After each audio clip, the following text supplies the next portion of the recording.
네, 시간이 되었습니다. 우리 다 같이 찬송가 10장으로 예배를 시작하겠습니다.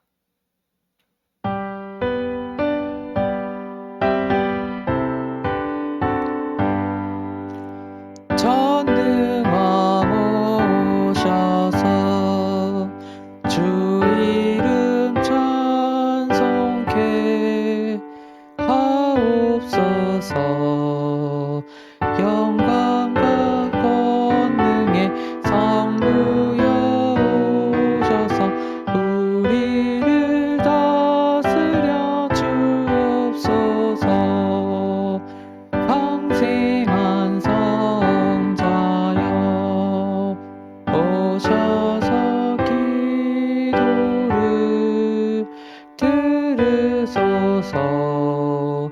택하신 백성들 복 내려주시고 거룩한 마음을 주옵소서.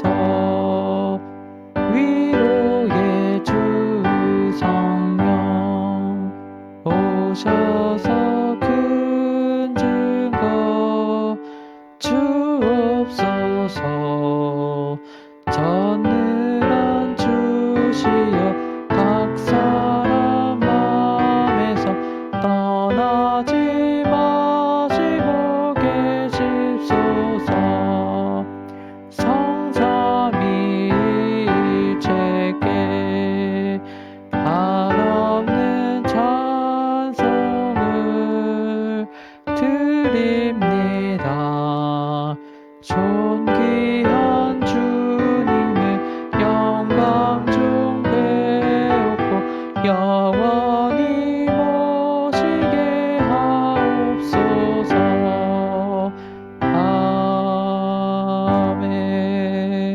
아멘. 할렐루야. 여호와는 나의 능력과 찬송이시요 또 나의 구원이 되셨도다. 의인의 장막에 기쁜 소리 구원의 소리가 있으며 여호와의 오른손이 높이 들렸으며 여호와의 오른손이 권능을 베푸시는도다. 하나님은 영이시니 예배하는 자가 영과 진리로 예배할지니라. 아멘. 사랑하는 형제자매 여러분, 우리는 예수 그리스도를 통해 하나님의 전적인 은혜로 구원을 받았습니다. 이 시간 그 놀라운 은혜에 감사하며 죄악된 삶을 회개하고 하나님이 보시기에 아름다운 삶을 살아가도록 간절한 마음으로 기도하겠습니다.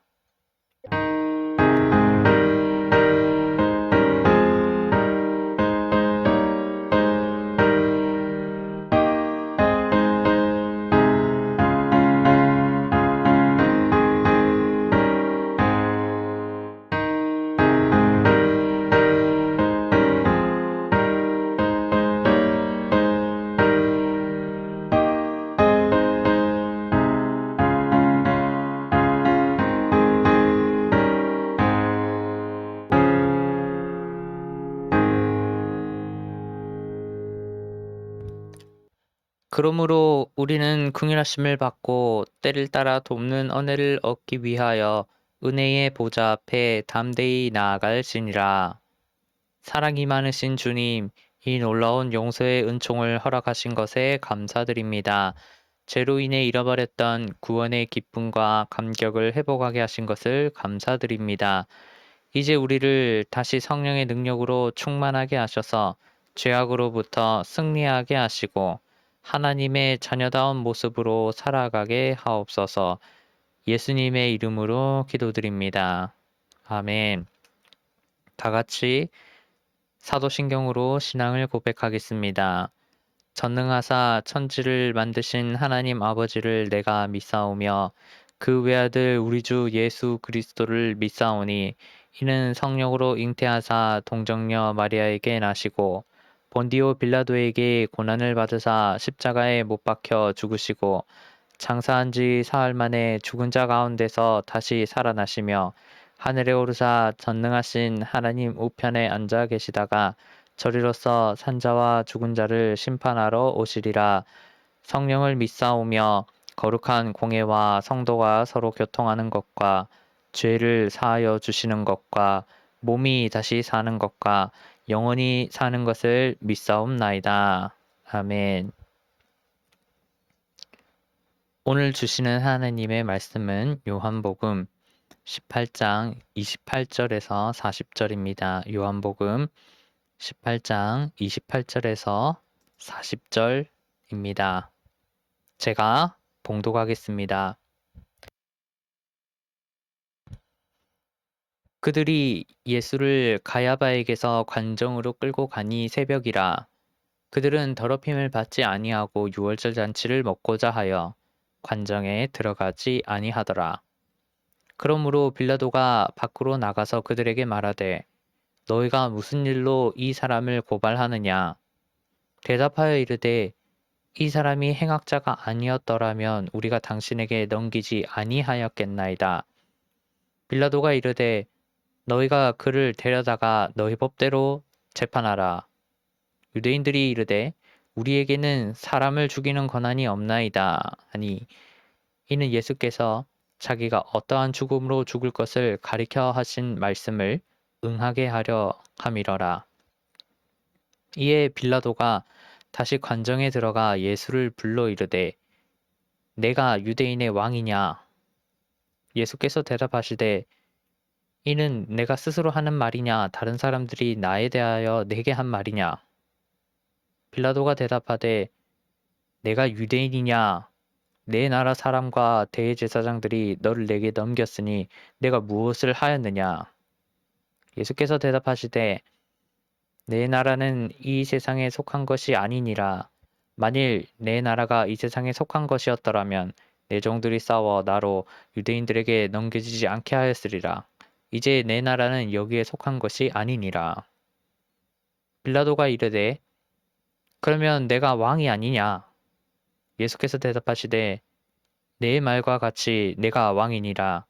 내가 이를 위하여 태어났으며 이를 위하여 세상에 왔나니 곧 진리에 대하여 증언하려 함이로라. 무릇 진리에 속한 자는 내 음성을 듣느니라 하신대. 빌라도가 이르되 진리가 무엇이냐 하더라.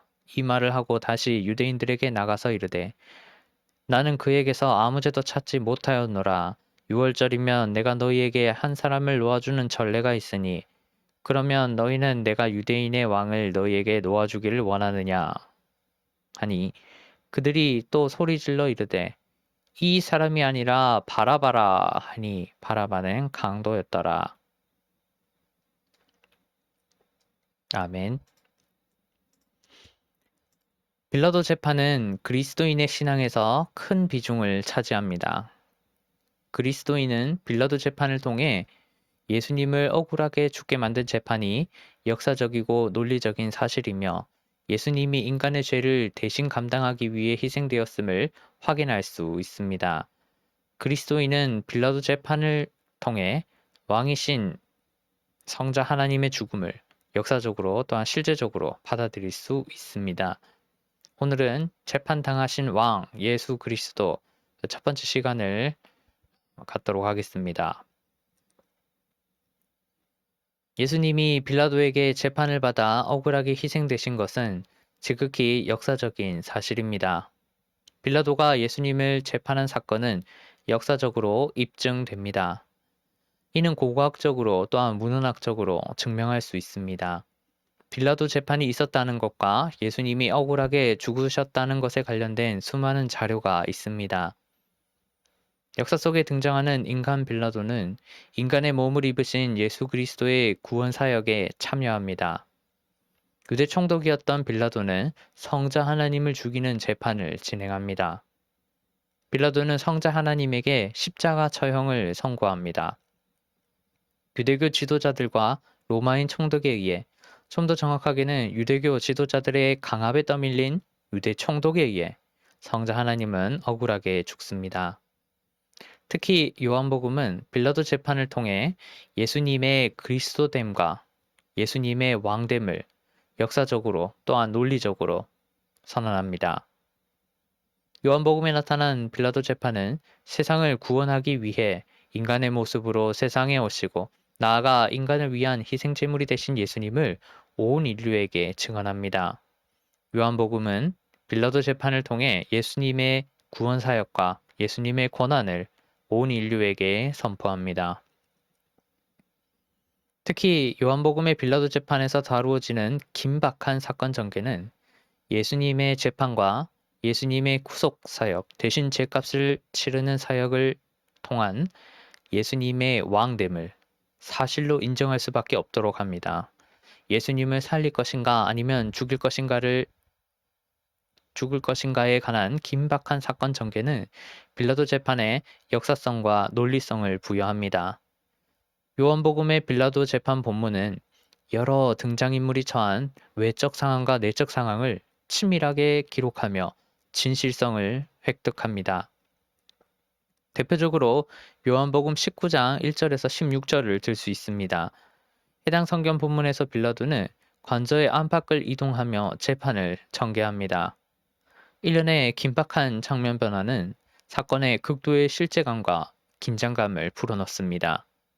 1절에서 3절은 빌라도의 관저 안에서, 4절에서 8절은 빌라도의 관저 밖에서, 9절에서 12절은 다시 빌라도의 관저 안에서, 13절에서 16절은 다시 빌라도의 관저 밖에서 일어납니다. 빌라도는 장소를 오가며 엄청난 갈등을 겪습니다. 이때 요한복음은 빌라도의 갈등을 통해 하나의 주제를 드러냅니다. 바로 예수님의 구속 사역과 이를 통한 예수님의 왕됨입니다. 해당 성경 본문은 예수님을 자신의 몸을 희생하여 자신이 성자 하나님, 즉 우주의 모든 공간과 시간을 창조하고 다스리는 왕이자 인간으로부터 높임을 받을 만한 인간을 구원할 수 있는 유일하고도 능력 있는 왕으로 선언합니다. 해당 성경 본문 중 요한복음 19장 3절과 14절은 요한복음이 빌라도 재판을 기록한 의미를 함축합니다. 요한복음은 19장 3절과 14절을 통해 그 시간이 유월절 양을 잡는 날이며 그 시간에 빌라도에 의해 예수님이 유대인의 왕으로 호칭됨을 지적합니다. 요한복음 19장 3절과 14절은 빌라도 재판이 온 인류에게 주는 의미를 예수님이 희생당함과 예수님이 왕임을 요약하여 선언합니다. 먼저 예수님이 빌라도에게 재판을 받으신 소위 빌라도 재판과 관련된 역사적 배경이 있습니다. 빌라도 재판과 관련된 세 개의 역사적 배경은 예수님의 죽음에 결정적인 영향을 끼칩니다.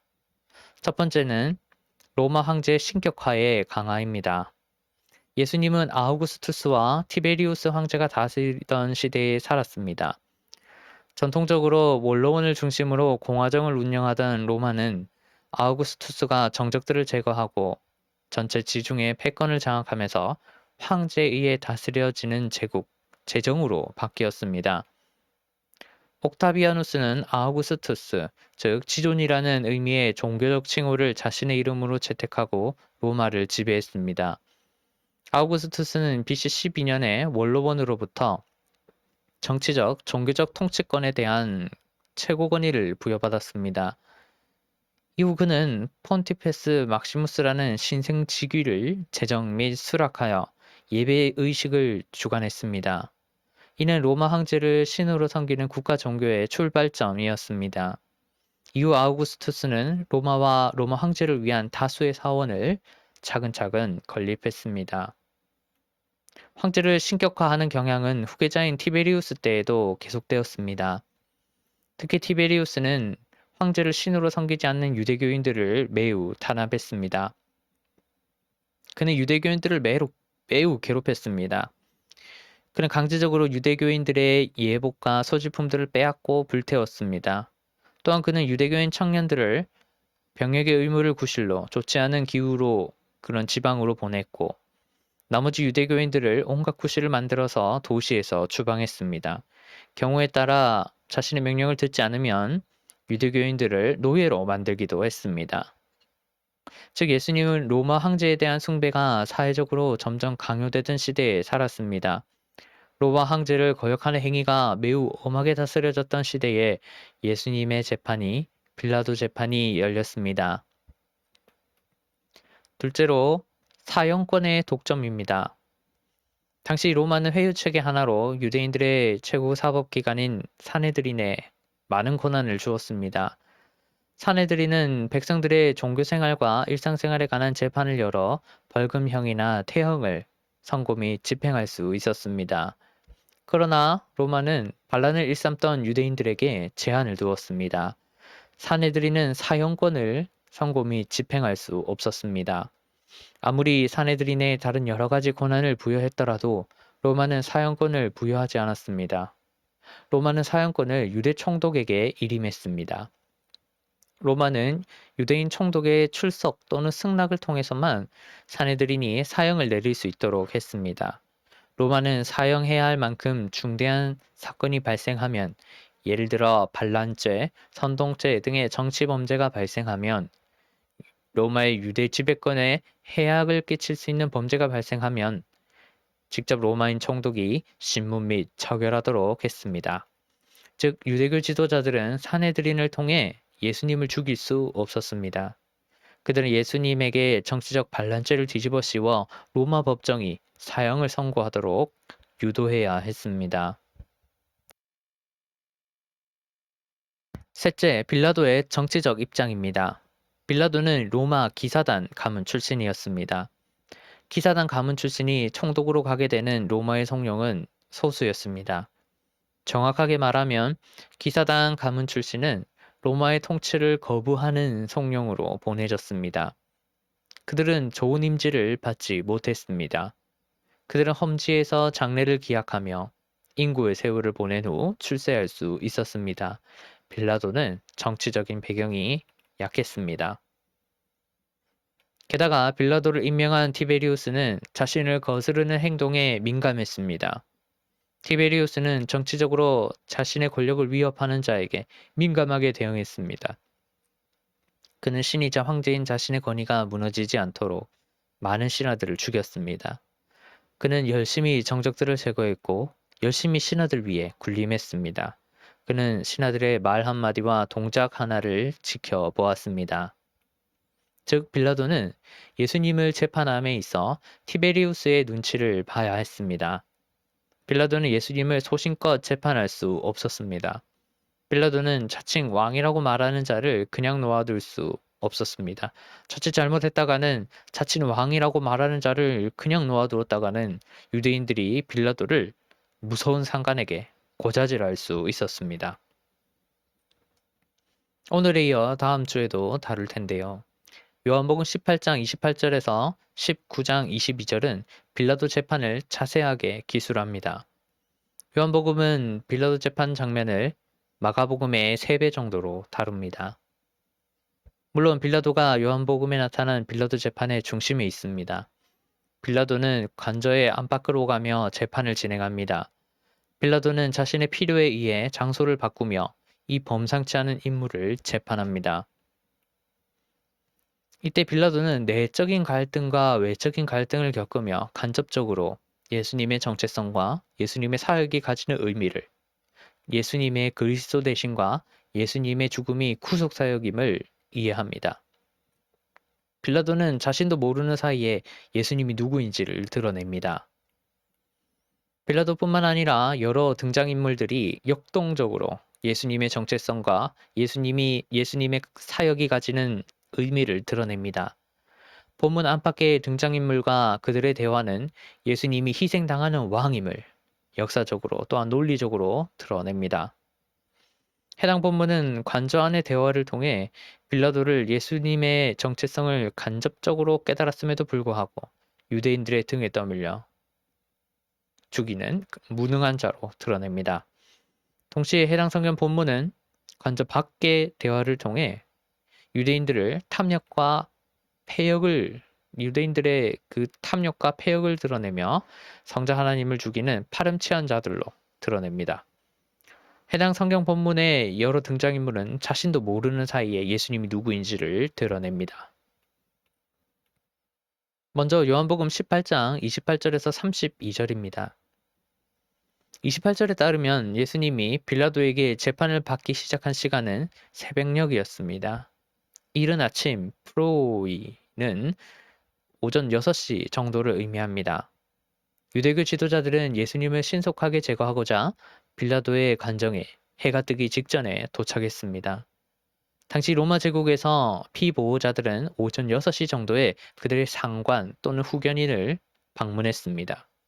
유대교 지도자들은 예수님을 끌고 곧장 빌라도에게 로마 법정에 갔습니다. 당시 빌라도의 관저는 헤롯 궁정에 있었습니다. 헤롯 궁전은 성전과 가까웠습니다. 당시 빌라도는 순회 재판 일정에 따라 예루살렘의 관저에 잠시 머물렀습니다. 빌라도는 유대 총독의 간섭에 따라 6월절에 예루살렘에 거주하며 많은 재판을 처리했습니다. 유대교 지도자들은 예수님을 정치범으로 몰아 죽일 수 있는 절호의 기회를 놓치지 않았습니다. 28절에 따르면 유대교 지도자들은 더럽힘을 받지 않기 위해 6월절 음식을 먹기 위해 빌라도의 관저 안으로 들어가지 않았습니다. 이방인의 거주지는 제의적으로 그들에게 불결하게 여겨졌습니다. 그들은 성자 하나님을 죽이려 하면서 자신들이 임의로 만든 전통을 지키려는 종교적 위선을 끝까지 드러냅니다. 그렇게 유대교 지도자들이 빌라도의 관저 밖에 머물렀습니다. 잠시 후 빌라도가 관저 밖으로 나왔습니다. 빌라도는 유대교 지도자들의 사정을 알았기에 친히 관저 밖으로 나갔습니다. 그리고 빌라도는 29절에서 무슨 일로 저 사람을 고발하는 것이오? 라고 유대교 지도자들에게 질문했습니다. 빌라도는 로마 법정 관습을 따라 고발하려는 자들에게 고발 동기를 물었습니다. 30에서 31절에 따르면 유대교 지도자들은 예수님을 고발하는 정확한 제목을 밝히지 않습니다. 다만 그들은 예수님이 범법자, 행악자임을 강조했습니다. 관련하여 30절에 범죄를 행하는 자, 행악자라는 표현에 미완료형이 사용됩니다. 이는 과거의 어떤 행동이 한 번에 그치지 않고 반복되었음을 의미합니다. 즉 이 표현은 익히 알려진 대로 이 사람이 이전부터 범법 행위를 계속했기에 지금도 하기에 고발하지 않을 수 없음을 의미합니다. 유대교 지도자들은 이미 빌라도도 소문으로 대충 알고 있는 그 선동꾼이, 이미 빌라도도 소문으로 대충 알고 있는 그 문제아가, 이미 빌라도도 소문으로 대충 알고 있는 그 범죄자가 바로 여기 있다고, 바로 이 사람이라고 말했습니다. 빌라도는 유대교 지도자들이 말하는 문제 또는 범죄가 유대교 내부의 사정임을 기억했고 그 문제에 참여하기를 꺼렸습니다. 31절에서 빌라도는 여러분이 데리고 가서 여러분의 법대로 재판하시오 라고 말했습니다. 빌라도의 대답에서 여러분 또는 당신들이라는 단어가 반복적으로 나타납니다. 빌라도는 유대교 지도자들의 고발 접수를 망설였습니다. 언급하였듯 당시 로마는 유대교 내부의 문제를 유대법정에서 다루는 것을 허용했습니다. 로마는 유대교 내부의 문제에 간섭하지 않으려 했습니다. 마찬가지로 유대 총독 빌라도는 유대교 내에서 스스로 문제를 매듭짓도록 촉구했습니다. 빌라도는 불필요하고 골치 아픈 일에 엮이지 않으려 했습니다. 이 유대교 지도자들은 우리는 누구를 죽일 권한이 없소 라고 말했습니다. 그들은 예수님을 빌라도에게 데려온 핵심적 이유를 밝힙니다.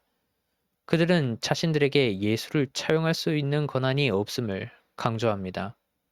유대교 지도자들은 자신들이 예수님을 고발한 본질적 이유가 예수님을 죽이기 위함임을 드러냅니다. 그들은 종교 지도자로서 어울리지 않는 모습을 끝까지 드러냅니다. 이때 본문에는 나오지 않지만 유대교 지도자들은 예수님을 고발하는 이유를 추가적으로 빌라도에게 설명했습니다. 이는 전후 문맥을 통해 알 수 있습니다.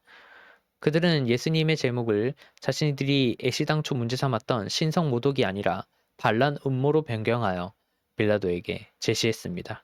그들은 정식 고발 절차를 밟아 예수님을 빌라도에게 인계했습니다. 유대교 지도자들은 목적을 이루기 위해 예수님을 죽이기 위해 수단과 방법을 가리지 않습니다. 그들은 예수님을 모함합니다. 그들은 유대 총독이 납득할 수 있고 적극적으로 관심을 가질 만한 정치적 소재를 들이댑니다. 그들은 예수님을 왕을 참칭한 자로, 정치적 반란자로 고발합니다. 이어 32절은 빌라도 재판의 시작점에 위치하여 빌라도 재판이 기록된 이유를 해설합니다. 32절은 이는 예수님께서 당신이 어떻게 죽임을 당할 것인지를 가리켜 하신 말씀이 이루어지려고 그리 된 것이다 라고 말합니다. 32절은 빌라도 재판과 이로 말미암는 예수님의 죽음이 철저히 계획된 희생임과 동시에 인간을 구원하기 위함임을 선언합니다. 32절은 빌라도 재판의 기록 목적을 왕이신 예수님의 계획적이고 대속적인 죽음으로 해설합니다. 이어 요한복음 18장 33절에서 38 앞부분 A절입니다. 33절부터 빌라도는 예수님을 신문합니다. 빌라도는 예수님에게 당신이 유대인들의 왕이요? 라고 묻습니다. 빌라도는 유대를 다스리는 총독이자 이 재판의 관리자답게 예수님에게 고압적으로 질문합니다. 이에 34절에서 예수님은 그것은 내 생각으로 한단 말이냐 아니면 다른 사람들이 나에 관하여 너에게 해준 것이냐 라고 말합니다. 예수님은 빌라도에게 대묻습니다. 예수님은 빌라도와 같은 재판관의 어조로 빌라도에게 반문합니다. 예수님은 최고 권력자 앞에서 전혀 주눅들지 않는 진정한 왕으로서의 권세와 위엄을 드러냅니다. 35절에서 빌라도가 다시 예수님을 신문합니다. 빌라도는 나야 유대인이 아니지 않소. 당신의 동족과 대제사장들이 당신을 나에게 넘긴 것이요. 당신은 무슨 일을 저질렀소? 라고 역시 고압적으로 질문합니다. 이에 36절에서 예수님은 내 나라는 이 세상에 속하지 않는다. 내 나라가 이 세상에 속한다면 내 신하들이 싸워 내가 유대인들에게 넘어가지 않게 하였을 것이다. 다시 말하면 내 나라는 여기에 속하지 않는다. 라고 대답합니다.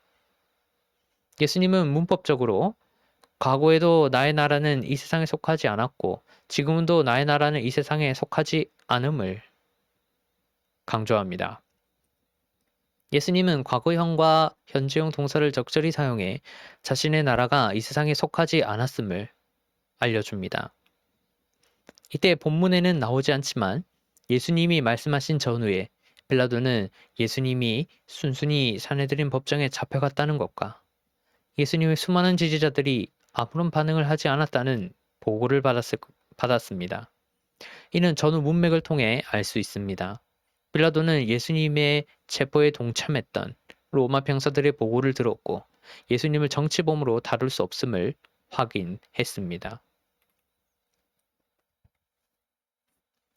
계속하여 37절에서 빌라도는 신문을 진행합니다. 빌라도는 예수님이 스스로 왕으로 칭하는지를 확인하려 합니다. 빌라도는 아무튼 당신이 왕이라는 말이 아니오 라고 묻습니다. 빌라도는 예수님이 고소된 이유를 예수님 스스로 실토하도록 유도합니다. 이에 37절에서 예수님이 대답합니다. 예수님은 빌라도 네가 내가 왕이라고 말하고 있다. 나는 진리를 증언하려고 태어났으며 진리를 증언하려고 세상에 왔다. 진리에 속한 사람은 누구나 내 목소리를 듣는다 라고 말합니다. 이는 내 말이 옳다. 나는 왕이다 라는 말을 전제합니다. 예수님은 내가 왕이다 라는 직접적인 말하기보다 네가 내가 왕이라고 말하고 있다 라는 간접적인 말하기를 선택합니다. 예수님은 간접적인 말하기를 통해 자신의 위치와 권세를 강조합니다. 예수님은 왕으로서의 위엄을 가지고 빌라도를 대합니다. 예수님은 왕인지의 여부를 묻는 거듭된 질문에 자신이 세상을 구하기 위해 인간의 몸으로 오신 성자 하나님임을, 자신이 죽을 수밖에 없게 되었던 인간들에게 높임을 받아야 할 왕임을, 또한 자신이 로마 황제들의 소위 세상의 왕이 아님을, 오히려 그보다 위에 존재하는 종교적 왕임을 알려줍니다. 34절에 이어 37절에서 예수님은 유대 총독이라는 막강한 권력을 가진 자의 위에 있는 자신의 권위와 위치를 드러냅니다. 34절에 이어 37절에서 예수님은 자신이 종교적 의미의 왕으로서 인간을 구속하고 있으며 그로 말미암아 성취할 자신의 왕국이 로마 제국의 안녕과 무관함을 드러냅니다. 예수님은 빌라도와의 짧은 대화에서 자신의 정체성과 앞으로 성취하실 일을 간단 명료하게 밝힙니다. 이후 38절 앞부분 A절에서 빌라도는 진리가 무엇이냐라는 냉소적 질문으로 신문을 마무리합니다. 빌라도는 예수님의 대답과 부하들의 보고를 종합하여 예수님을 로마의 위협이 되지 않는 존재로 확신합니다. 빌라도는 귀찮은 종교 재판을 서둘러 마무리하려 합니다. 빌라도는 유대교 지도자들이 대기하던 관저 밖으로 향합니다. 빌라도는 예수님의 대답을 가벼이 여깁니다. 이후 요한복음 18장 38b절에서 19장 11절은 빌라도의 첫 번째 무죄선으로 촉발된 갈등을 서술합니다. 빌라도의 첫 번째 무죄 선언으로 인해 빌라도와 종교 지도자들 간의 갈등이 시작됩니다. 역시 일련의 갈등 묘사는 예수님의 재판에 역사성을 부여하고 예수님의 정체성 및 예수님이 행하실 일에 진실성을 부여합니다. 먼저 요한복음 18장 38b에서 40절입니다. 38b절에서 빌라도는 예수님에게 무죄를 선고합니다. 이는 예수님에 대한 빌라도의 첫 번째 무죄 선언입니다. 빌라도는 예수님의 대답에 종교적 의미가 담겨 있음을 파악했습니다. 더군다나 예수님이 반란을 획책했다는 객관적인 근거나 보고가 전혀 없었습니다. 빌라도는 유대교 지도자들이 예수님을 시기해서 예수님을 고발했음을 확신했습니다. 그런데 39절에서 빌라도는 갑자기 이상한 말을 꺼냅니다. 빌라도는 예수님에게 무죄를 선언한 다음 재판을 마무리하지 않습니다. 예수님을 풀어주면 그만인 상황에서 이미 예수님에게 무죄를 선언한 상황에서 빌라도는 예수님을 굳이 사면하겠다고 말합니다. 빌라도는 자신에게 사면권이 있음을 강조합니다. 관련하여 빌라도는 재판 결과가 확정되지 않은 자와 유죄가 확정된 자를 사면할 수 있는 두 가지 권한을 가졌습니다. 이는 로마의 모든 총독들이 자신의 관할지에서 사용할 수 있는 권한이었습니다. 그렇다면 왜 굳이 빌라도는 앞뒤가 맞지 않는 말을 했을까요? 왜 굳이 빌라도는 사면권을 적용할 수 없는 대상에게 이미 무죄를 선고한 대상에게 사면권을 적용하려 했을까요? 왜 굳이 빌라도는 예수님을 바로 풀어주지 않고 자신에게 있던 권한을 운운했을까요? 왜 빌라도는 이상한 말을 덧붙였을까요? 이유는 크게 두 가지로 나뉩니다. 첫째, 빌라도는 예수님을 풀어주기 전 유대교 지도자들의 눈치를 봐야 했습니다. 당시 유대교 지도자들은 빌라도에게 강한 목소리를 낼 수 있었습니다. 이는 가야바로 대표되는 유대교 지도자들과 유대 총독 빌라도 사이에 있었던 특별한 정치적, 경제적 유착관계 때문입니다. 가야바는 빌라도 당시 대제사장이었으며 사내들인의 의장이었으며 유대교인들의 대변자였습니다. 게다가 이 가야바는 19년 동안 재직했는데 그 전직 대제사장인 안나스 9년 동안 재직했던 그 안나스의 사위였습니다. 빌라도 이전에 원래 대제사장들은 유다 총독의 입맛에 따라 수시로 거의 매년 바뀌었습니다. 하지만 빌라도가 임명된 이후 이전 직전 총독에게 임명되었던 가야바는 그 빌라도가 퇴임하기까지 바뀌지 않았습니다. 즉 가야바와 오랜 동안 시간 동안 자리를 차지했던 가야바와 안나스는 유대 총독 빌라도에게 적극적으로 협력했습니다. 물론 역으로 가야바와 안나스를 통해 빌라도도 다른 유대 총독들과 달리 긴 유다 총독 생활을 큰 문제 없이 끝낼 수 있었습니다. 그만큼 대제사장들과 빌라도의 정치적, 경제적 관계는 가까웠습니다. 유대 총독을 향한 유대교 지도자들의 입김이 매우 강했습니다. 유대교 지도자들은 유대 총독 빌라도와의 특별한 관계를 이용해 빌라도를 압박할 수 있었습니다. 둘째, 빌라도는 유대교 지도자들에게 자신의 정치적 입지를 강조하려 했습니다. 빌라도는 청독에 주어진 권한을 드러내어 자신의 힘을 과시하려 합니다. 빌라도는 유대교 지도자들에게 쉽게 밀리지 않음을 보이려 자존심을 세우려 합니다. 빌라도는 전례를 이 재판과 관련시켜 정치적으로 이용하려 합니다. 당시 로마의 석주 지역 통치자들은 이따금 죄인들을 용서해주는 관습을 사용했습니다. 그들은 때때로 지역 축제 때 군중들 앞에서 죄인들을 풀어주었습니다. 다른 이들과 마찬가지로 유대 총독이었던 빌라도도 이 관습을 사용했습니다. 빌라도는 다른 총독들과 마찬가지로 자신의 위력을 강조하고 일반 평민들에게 자신의 자비를 드러내기 위해 사명권을 적극적으로 활용했습니다. 아무리 유대교 지도자들이 큰 목소리를 내더라도 빌라도는 유대 총독의 권위를 상징하는 사명권을 활용하면 예수님을 풀어주고 재판을 마무리할 수 있을 것이라 생각했습니다. 빌라도는 이만하면 재판이 자신의 의도대로 마무리될 것이라 생각했습니다. 빌라도는 이만하면 예수를 풀어주고 자신의 명예를 높이며 귀찮은 일을 끝낼 수 있겠다고 생각했습니다. 빌라도는 이만하면 유대교 지도자들이 조용해질 것이라 생각했습니다. 빌라도는 유대교 지도자들의 눈치를 보는 한편 자신의 권위를 세우기 위해 사명권을 운운했습니다. 빌라도와 유대교 지도자들은 때로는 협력하고 때로는 견제하며 자신의 삶을 꾸렸습니다. 그러나 상황이 꼬입니다. 작은 것을 얻으려 했던 말로 인해 자신의 권위를 세우려는 말로 인해 예수님에 대한 재판이 좋지 않게 전개됩니다. 빌라도는 무죄 선언과 함께 예수님을 바로 풀어줘야 했습니다.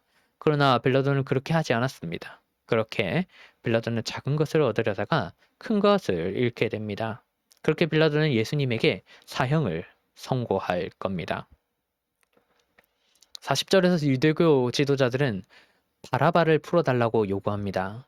그들은 빌라도의 예상과 다르게 행동합니다. 그들은 빌라도의 말꼬리를 잡고 늘어집니다. 그들은 빌라도가 이미 예수님의 무죄를 선언했음에도 불구하고 예수님을 죽이려 합니다. 그들은 빌라도가 예수님을 사면하겠다고 말한 것을 꼬투리 잡아 바라바를 놓아주고 예수님을 놓아주지 말라고 요구합니다. 빌라도의 정치적 계산이 완전히 빗나갑니다. 이때 40절에서 개역개정 성경은 바라바를 묘사하는 단어 레스테스를 강도로 번역합니다. 하지만 이 레스테스의 정확한 용례는 혁명가 또는 모방가입니다. 이는 테러 조직 또는 범죄 집단의 우두머리입니다. 유대교 지도자들은 테러 조직 또는 범죄 집단의 우두머리를 풀어주라 말합니다. 그들은 생떼를 쓰며 예수님을 다시 재판장으로 밀어넣습니다. 그들은 악랄한 집단의 우두머리를 풀어줄지언정 사회에 폭력과 무질서를 가져올지언정 예수님을 풀어줄 수 없다고 말합니다. 그들은 종교 지도자로서 어울리지 않는 모습을 끝까지 드러냅니다. 말씀을 맺겠습니다. 요한복음의 빌라도 재판 본문은 빌라도 재판을 사실 그대로 기록합니다. 해당 본문은 빌라도가 얼마든지 일이 커지기 전에 예수님을 놓아줄 수 있었음과 유대교인들이 억지를 부려 예수님을 다시 재판장으로 밀어넣었음을 상세히 기록합니다. 빌라도 재판 본문은 등장인물의 역사적, 심리적 팩트 제시를 통해 예수님의 구속사역과 예수님의 왕됨을 온 인류에게 증언합니다. 해당 본문은 그 누구도 예수님의 신적 존재됨과 예수님이 성취하신 구속을 역사적으로 또한 논리적으로 부인할 수 없도록 만듭니다. 해당 본문은 왕인 예수님의 죽음과 그로 말미암아 성취되는 인간의 구속을 빌라도 재판의 생생한 서술을 통해 선언합니다. 그리스도인들은 요한복음이 제시하는 현장 기록을 통해 빌라도와 예수님과 유대교 지도자들의 말과 행동을 통해 예수님의 어린 양 되심과 예수님의 왕 되심을 역사적이고 논리적인 사실로 받아들일 수 있습니다.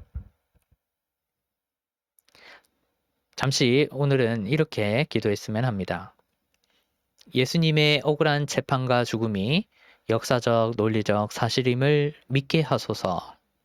나의 죄를 위해 예수님이 희생하셨음에 감사하게 하소서. 셋째, 성경 본문을 깊이 이해할 수 있도록 도와주소서. 라고 이 시간 잠시 기도하겠습니다.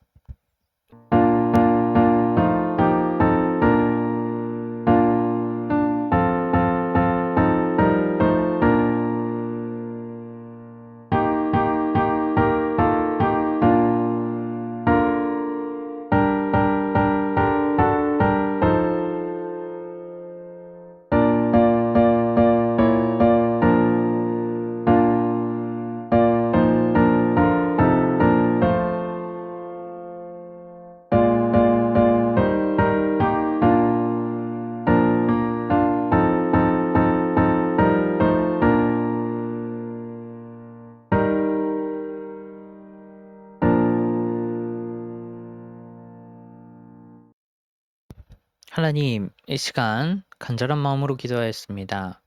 예수님의 억울한 재판과 죽음이 역사적, 논리적 사실임을 믿게 하소서.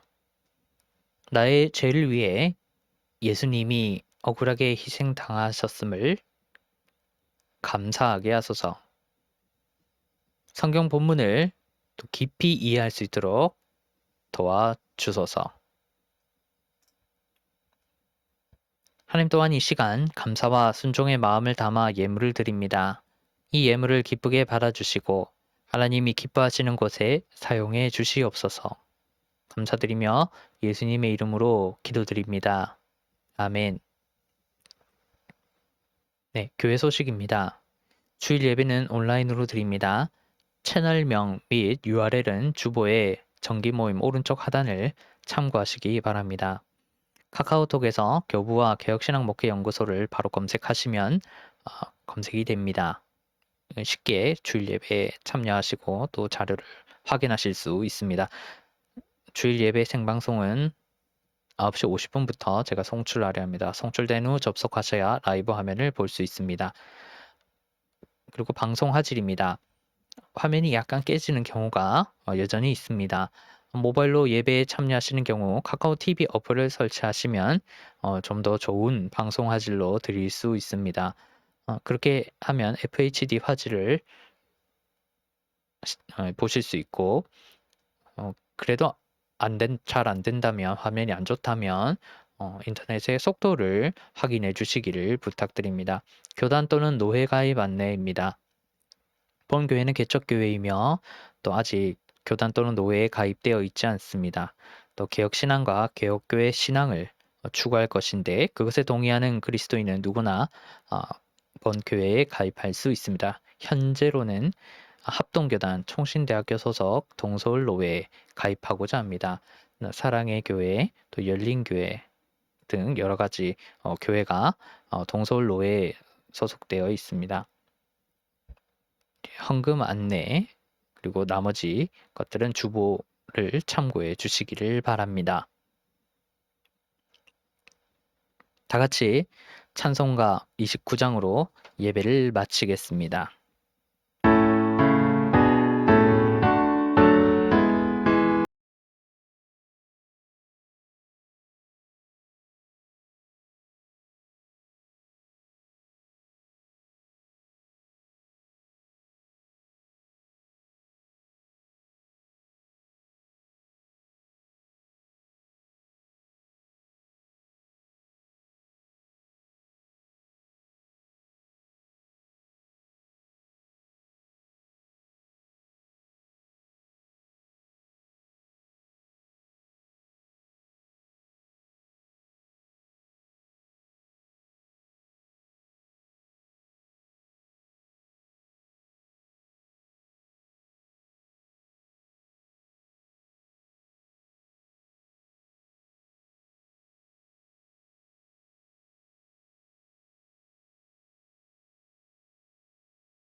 그리스도의 은혜와 하나님 아버지의 극진하신 사랑하심과 성령님의 함께 하심이 오늘 말씀을 듣고 말씀을 실천하기를 원하는 모든 사람들 머리 위에 이제로부터 영원토록 항상 함께 있을지어다. 아멘.